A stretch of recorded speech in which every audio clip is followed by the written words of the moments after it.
Well, what is going on, everyone? Welcome back to Kitchen Table TCG. My name is Louie. I hope you have yourself a fantastic day. I hope that Modern Horizons 3 pre-release weekend went really well for you. That's what I want to chat about today, talk about Modern Horizons 3. Sorry my voice sounds weird. I am feeling a little bit under the weather, but we're going to be here hanging out with you, chatting about MH3. So, we had pre-release weekend this weekend. It went really, really well. To give you a general idea of where we typically are, it seems like 35 to 40 seems to be our sweet spot in the store for pre-release. Lost Caverns of Ixalan was this weird blip in the radar where we hit about 50 people at pre-release. But this weekend we had our 35 to 40. I think we had 35 in the actual event, and then a group, maybe two groups of commander pods hanging out playing the new commander decks instead of doing the pre-release. And so it was a lot of fun. People had an absolute blast. And MH3 seems to be doing really, really well. Even at, locally, I was a little bit worried about the box prices and that kind of thing, holding people back from picking up product. We are in West Virginia. We're not in LA where you have, higher cost of living, so the box prices seem a little bit lower. And it did well. The product did really, really well. People were buying packs. People were opening boxes. People are really, really excited for MH3. We're going to talk about the market here in a second, but first I want to talk about, in my opinion, the most important thing for a set is its limited experience. It kind of gives you an overarching idea of how people are going to relate to the cards. Murders at Karlov Manor, I hated because the limited experience was convoluted and confusing, and nobody really seemed to enjoy it. If you take a look at MH3, everybody has loved the limited experience. It was an absolute blast to play. It was fun, it was engaging, the mechanics were unique and kind of creative, and it was a really, really good time. I think that means a lot going into the set. It gives people a good, memory of the set looking into the future. And then it tells me that people will be excited to play these cards in their commander decks and play the cards throughout their different formats and different things. So people are really excited. And I think overall, the set is really good. Now, the price point is, again, it's really interesting. I do think the price point is high. I kind of agree with that. But people seem to have no problem picking up the cards. And even when they make a joke, right? Like it happened all the time. Oh my gosh, $45 for a pack. That's, remember when I used to pay $4 for a pack? People make the joke and then they open it, and like while they're opening, they're like, oh my gosh, there is so much loaded in to these packs. It's absolutely crazy. And that was the reaction of most people in the store. There was not this kind of attitude that you see online that things were overpriced or that kind of thing. It seems like people just kind of have accepted that that's the price point of cards, and they've moved on. And they are excited for their pulls. They spend the money they can afford, or they pick up the singles that they want in the secondary market if that's what they want. So let's move a little bit into the market. Boxes on TCG Player have spiked up to about $415. That is good. That is a significant amount more than last week. Boxes were sitting in like the 390s. For me, that feels good because that's where I've been selling boxes at. $415, in my opinion, is the percentage that as a store is the least amount of money that I want to make on a box. It's like 25%, something like that. I don't want to sell a bunch of product less than that. So for me, that $415 fits really, really well. That's where we've been in the store, and we will continue to be unless there's some sort of crazy market spike or something like that. But I don't think there's going to be, and this is what I want to chat about. The market has really, really hit a plateau where there's a lot of supply on TCG Player of these boxes at $415. Now, don't get me wrong. I'm not saying that supply is going to downshift and that there's a lot of demand and supply. There's a lot of, it seems like an equilibrium here where you're going to see these box prices sit at that they may fluctuate between $400 and $430 depending on what's going on, but it seems like a really, really stable market this early on release. Usually a couple days after pre-release, stores dump the extra product that they have because they think they can get more from distro. I was able to get one more case of MH3 collectors. I was not able to get any more. I'm still asking, this week, and still have my reps out looking for more. But I don't anticipate getting a whole lot, and I think that's where most stores are. Excuse me, sorry. Like I said, I'm rough, man.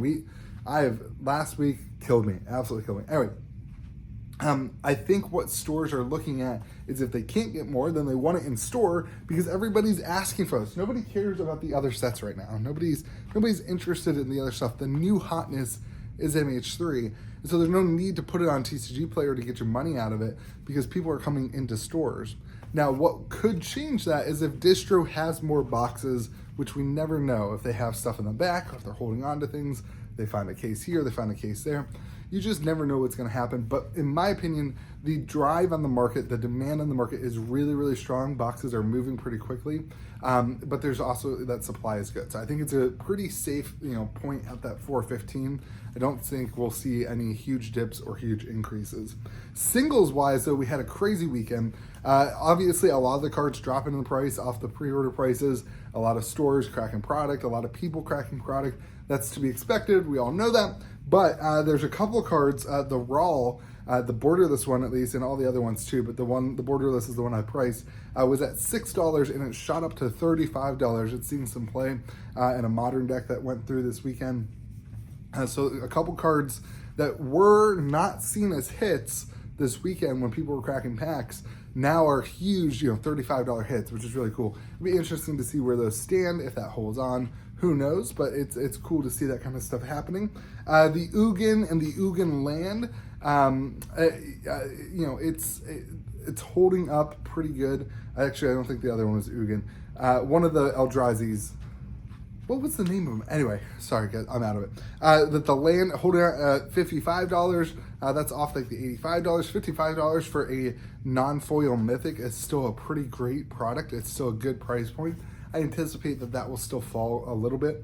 The fetch lands ending at like the $13 to $15 price point, I think personally is an opportunity for a lot of people to hop in. I think whenever you see fetch lands and shock land prices basically the same, I just don't think they go down too much more. You guys let me know in the comment section where you think fetch lands from this set fall at.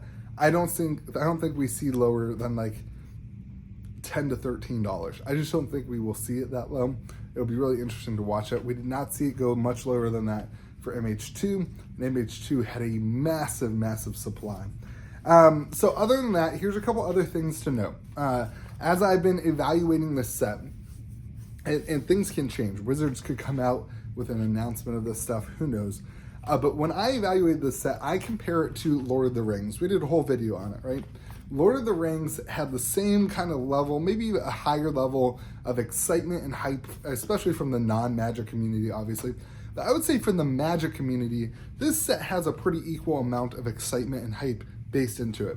On top of that, we have started seeing some of the streamers, the bigger streamers opening MH3 and being excited about MH3.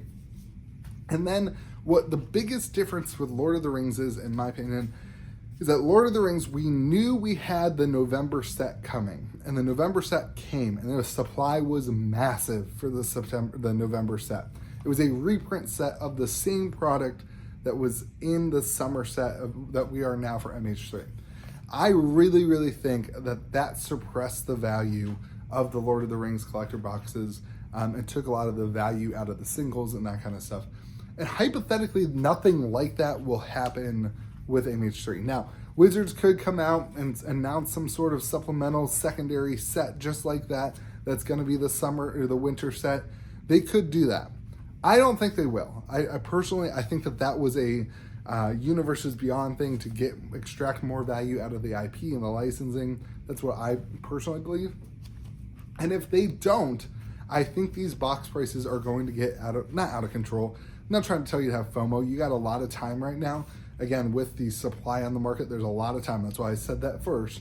But if there is no reprint set, which I don't think there will be, I do think these boxes will approach the $500, $600 price point looking into the new year. And I think that is crazy. I think that is going to be absolutely insane because they are identifying this kind of lower print run excites people, that kind of stuff. Now, play boosters, singles, the low value singles, I still think have a lot of room to fall. I would still hold off on buying singles. Maybe not the fetch lands. Maybe a couple of like the high end, like maybe a couple of the Eldrazi that have all that demand and excitement going into them. There is a bottom for those eventually. But as terms of if you do like holding sealed product or if you were looking to crack some boxes, I do not anticipate that 415 will see a huge depreciation. I kind of think if there's not more product out there, there's nothing else coming, we will see these kind of slowly drift off. Again, no FOMO here. I think it's going to be a slow, the supply is huge, so I think it will be kind of a slow, kind of over the next 6 months, you'll have some ups and downs, but generally an uptick in the box prices as the excitement, I think, will still remain. So let me know what you think about MH3. What are you thinking on there? What do you agree? What do you disagree with? I hope you have yourself a fantastic day. Remember to be kind to the people around you. We'll see you again next video.